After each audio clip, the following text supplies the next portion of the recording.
বন্ধুরা নমস্কার। Supreme court কি সত্যি সত্যি নির্বাচন কমিশনের কাজে হস্তক্ষেপ করতে পারে? নির্বাচন কমিশনকে কি তার কাজে প্রতিটি ক্ষেত্রে সুপ্রিম কোর্ট নির্দেশ দিতে পারে? আমাদের দেশে নতুন করে যে বিতর্ক তৈরি হয়েছে নির্বাচন কমিশনের কাজে সুপ্রিম কোর্টের হস্তক্ষেপের বিষয়ে এবং নানান দিক থেকে নানান মত বেরিয়ে আসছে, তার পরিপ্রেক্ষিতে আজকের এই ভিডিওটি অত্যন্ত গুরুত্বপূর্ণ। আপনাদেরকে আমি বলবো যে আমাদের দেশের সংবিধান সুপ্রিম কোর্টকে কি এমন ক্ষমতা দিয়েছে যার কারণে নির্বাচন কমিশন, যেটি আমাদের দেশের একটি সাংবিধানিক সংস্থা, তাকে পর্যন্ত কঠোর নির্দেশ দিতে পারে এবং তার কাজে হস্তক্ষেপ করে বিচার বিভাগীয় অফিসারদেরকে এসআইআর এর কাজে লাগিয়ে দিয়েছে। আপনারা অনেকে হয়তো শুনেছেন বিভিন্ন সংবাদে, বিভিন্ন আলোচনাতে, যে সংবিধানের 142 নম্বর ধারা অনুসারে সুপ্রিম কোর্ট এই বিষয়ে হস্তক্ষেপ করেছে, যেটা এর আগে আপনারা নর্মালি শোনেননি, অন্তত ওখানে নির্বাচন কমিশনের বিষয়ে তো আপনারা শোনেননি যে এইরকম ভাবে কঠোর নির্দেশ দিতে। এই যে 142 নম্বর ধারা, সেটা কি এবং তাতে কি বলা হয়েছে?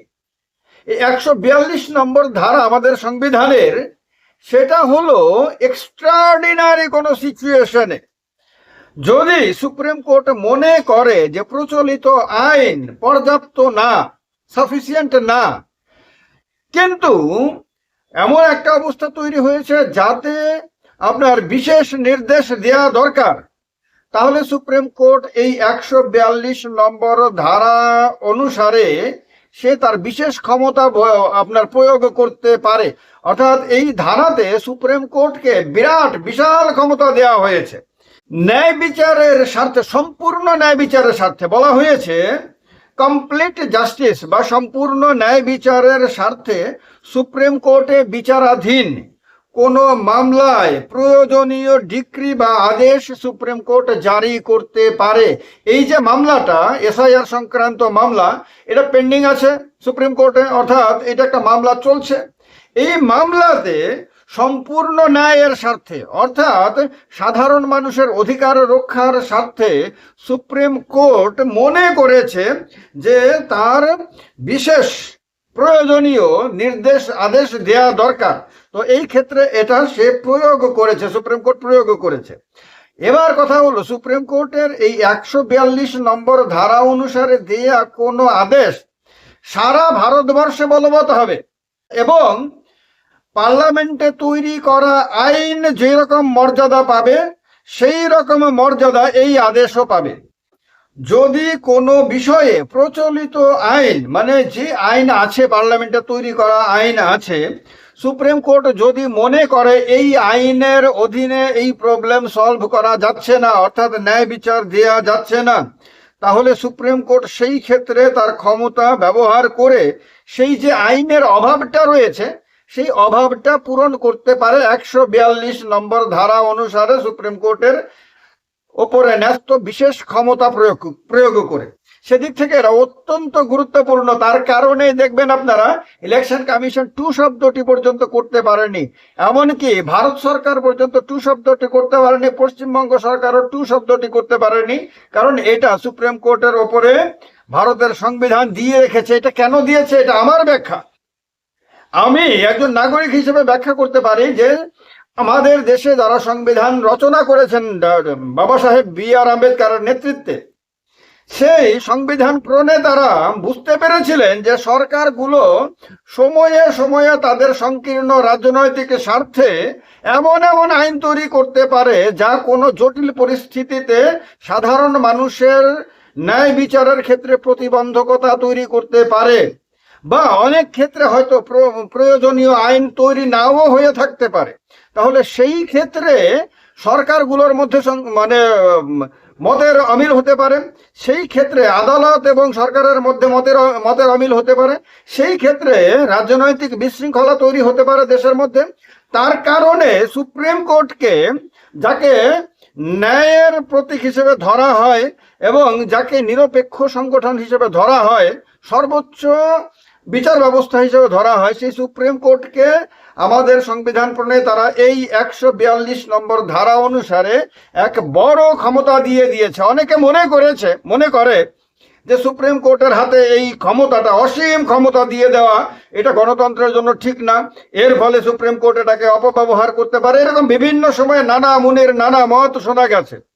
কিন্তু যখনই দেশে বড় ধরনের কোনো রাজনৈতিক সমস্যা দেখা গেছে, তখন সুপ্রিম কোর্ট কিন্তু তার এই বিশেষ ক্ষমতা প্রয়োগ করে জনগণকে বড় ধরনের সংকটের হাত থেকে বাঁচিয়েছেন এবং দেশের সাধারণ মানুষকে, আপনার দেশের সাংবিধানিক ব্যবস্থাকে, গণতন্ত্রকে এবং পুরো রাজনৈতিক ব্যবস্থাটাকে রক্ষা করেছে আমাদের সুপ্রিম কোর্ট। সাম্প্রতিক অতীতে অন্ততপক্ষে বেশ কয়েকবার সুপ্রিম কোর্ট এই ধারাটা প্রয়োগ করেছে, এই বিশেষ ক্ষমতা প্রয়োগ করেছে। তার মধ্যে 2019 সালে আপনাদের মনে আছে, রাম মন্দির, বাবরি মসজিদের যে বিতর্ক, যে মামলা, সেটা দীর্ঘদিন ধরে পেন্ডিং ছিল এবং এই একটি মামলার কারণে ভারতে প্রচুর রাজনৈতিক সমস্যা হয়েছে, অনেক ধরনের অনেক কিছু হয়েছে, দাঙ্গা হাঙ্গামা পর্যন্ত হয়েছে। সুপ্রিম কোর্ট এই ক্ষমতা প্রয়োগ করে আপনার সমস্যা সমাধান করেছে। ভোপাল গ্যাস দুর্ঘটনা আপনাদের মনে আছে, 1989 সালে যখন আমি ছাত্র ছিলাম, তখন ক্ষতিগ্রস্তদের ক্ষতিপূরণ দেওয়ার জন্য এই ক্ষমতা প্রয়োগ করেছে। চণ্ডীগড়ে মেয়র নির্বাচন আপনাদের মনে আছে 2024 সালে, যেখানে যিনি প্রিসাইডিং অফিসার ছিলেন তিনি কিভাবে কাউন্টিং এর সময় ঘোটালা করছিলেন মনে আছে আপনাদেরকে।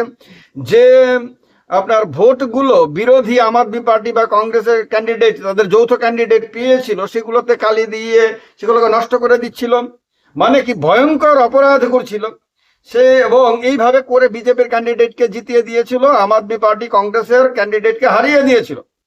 তখন সেই ক্ষেত্রে এই কারচুপি যেটা প্রমাণিত হয়ে যায় সিসিটিভি ফুটেজে, সেটা প্রমাণ মেলায় রিটার্নিং অফিসারের সিদ্ধান্ত বাতিল করার ক্ষেত্রে সুপ্রিম কোর্ট এই ধারা প্রয়োগ করেছিল। এছাড়া শাহবানু মামলাতেও মুসলিম মহিলাদের ভরণ পোষণের অধিকার নিশ্চিত করার জন্যও সুপ্রিম কোর্ট এই ধারার প্রয়োগ করেছিল, এই ধারা তার যে ক্ষমতা। তো সুতরাং এবার আমাদের দেশের যে নির্বাচন কমিশন, আপনার পশ্চিমবঙ্গের SIR এর ক্ষেত্রে তার ভূমিকা নিয়ে বারবার প্রশ্ন উঠেছে এবং প্রশ্ন ওঠার যথেষ্ট কারণ হয়েছে, তাকে পক্ষপাতিত্ব করছে বলে বারবারই আপনার বিভিন্ন মহল থেকে, এমনকি নিরপেক্ষ যে বুদ্ধিজীবীরা তারা পর্যন্ত বলেছেন যে সুপ্রিম কোর্ট ঠিকভাবে তার কাজ করছে না। এই যে সুপ্রিম কোর্টের গাফিলতি, পক্ষপাতিত্ব, আরো অনেক ধরনের অভিযোগ, এই সমস্ত কিছু দেখার পরে যখন সুপ্রিম কোর্ট বুঝতে পেরেছে যে নির্বাচন কমিশনকে ফ্রি হ্যান্ড দিয়ে দিলে এই SIR প্রক্রিয়াতে গণতন্ত্রের 12টা বাজিয়ে দিতে পারে, তখন গণতন্ত্রকে রক্ষা করা, সাংবিধানিক যে ব্যবস্থা সেটাকে রক্ষা করা সুপ্রিম কোর্টের কাছে সর্বাধিক গুরুত্বপূর্ণ হয়ে যায়।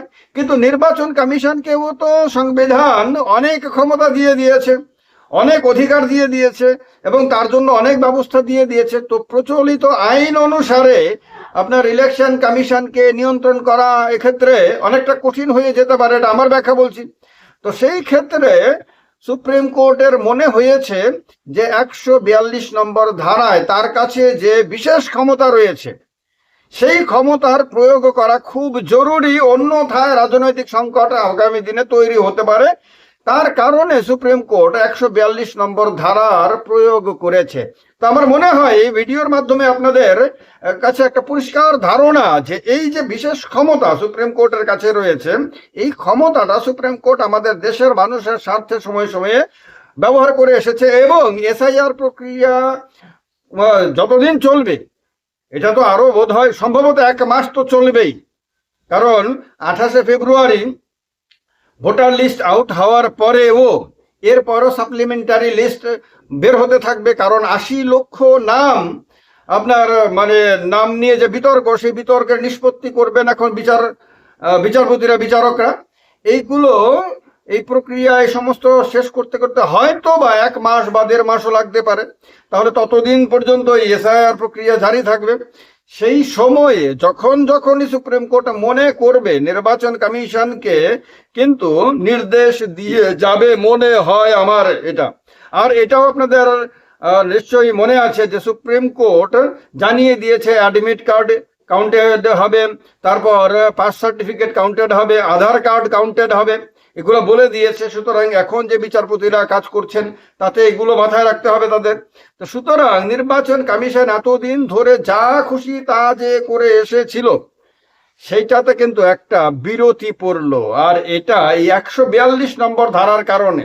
তার কারণেই এই দেশের মানুষের সংবিধানের এই 142 নম্বর ধারা অনুসারে দেশের সুপ্রিম কোর্টকে যে বিশেষ ক্ষমতা দেওয়া হয়েছে, বিরাট ক্ষমতা দেওয়া হয়েছে, এটা সম্বন্ধে অবগত থাকা উচিত।